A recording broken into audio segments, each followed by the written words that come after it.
Alright, what we're doing today is making a Portuguese soup. What I have here is Salio Portuguese olive oil. I have a stalk of kale all chopped up. Over here we have 4 chopped up churico with garlic and onions. We have that sauteing at low heat. Just want to cook off, render off some of the fat.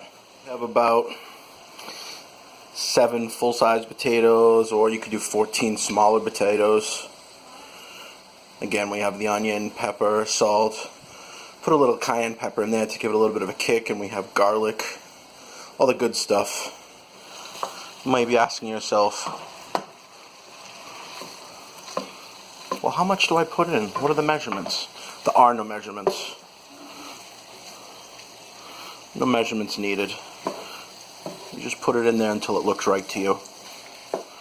I'm letting that boil. You're going to let that boil for 20-25 minutes until the potatoes are tender. And then we're going to mash them. Once all that's done, we're going to combine everything, and we will show you the finished product. Homemade Portuguese Caldo Verde Soup. The potatoes were done boiling. And what I did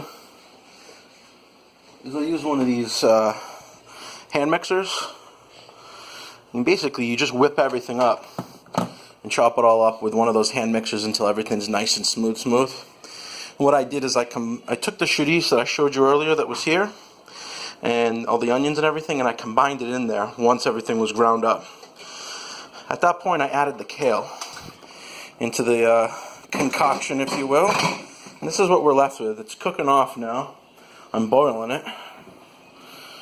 If you guys could smell what I'm smelling. Whew.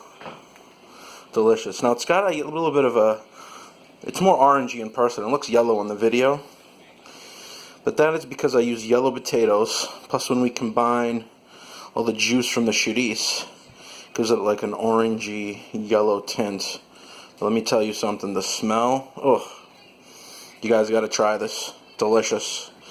You know, the juice, or the mule as we say, it's got a little bit of a thick consistency to it, simply because all the mashed potatoes have been mashed or emulsified into the mixture.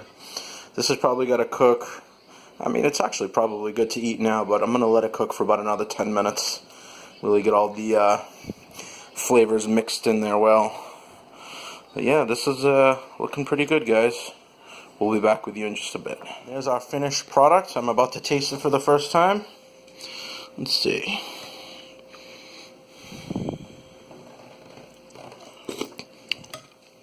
So good. Hello. Try making it. It's dank.